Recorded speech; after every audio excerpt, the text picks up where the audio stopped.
వైద్యులు తమ వృత్తిలో ఒత్తిడిని అధిగమించేందుకు వైద్యులు తమ వృత్తితో పాటు కొంత సమయాన్ని కుటుంబంతో గడపాలని Satya scanning and diagnostic centre MD chief radiologist doctor Kada Venkataramana పేర్కొన్నారు. కాకినాడలో సరోవర్ పోర్టుకోలో doctor heal thy self Novo Nordisk doctor meet కార్యక్రమం జరిగింది. ఈ కార్యక్రమంలో ముఖ్య వక్తలుగా doctor Kada Venkataramana diabetics management పై ప్రముఖ డాక్టర్ రామ్ స్వరూప్ జవహర్లు పాల్గొని ప్రసంగించారు.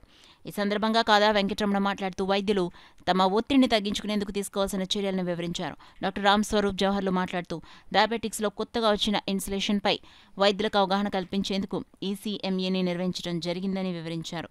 కార్యక్రమంలో పెద్ద సంఖ్యలో నగరంలోని ప్రముఖ వైద్యులు పాల్గొన్నారు. డాక్టర్ కాదా గారు మాట్లాడిన తర్వాత నెక్స్ట్ టాపిక్ నేను మాట్లాడుతున్నాను. ఇది కొత్తగా వచ్చిన ఒక ఇన్సులిన్ గురించి మా డాక్టర్స్కి అవగాహన గురించి.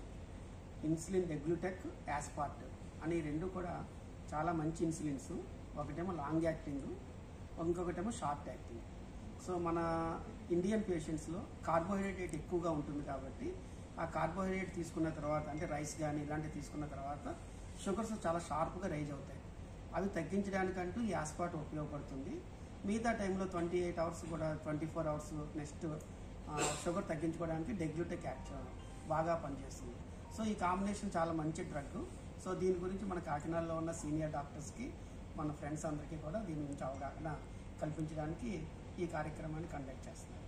సో ఇది కండక్ట్ చేయడానికి నోవో నార్డిస్క్ వాళ్ళు చాలా హెల్ప్ చేస్తున్నారు. వాళ్ళకి మా హృదయపూర్వక నమస్కారం. ఈరోజు కంటిన్యూస్ మెడికల్ ఎడ్యుకేషన్లో భాగంగా ఇప్పుడు చెప్పబోయే టాపిక్ ఏంటంటే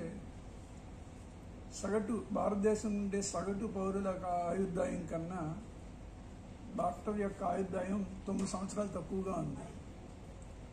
డాక్టర్స్ ఇలాగ త్వరగా మరణించడానికి ప్రధాన కారణం ఈ వృత్తిలో ఉండేటువంటి ఒత్తిడి.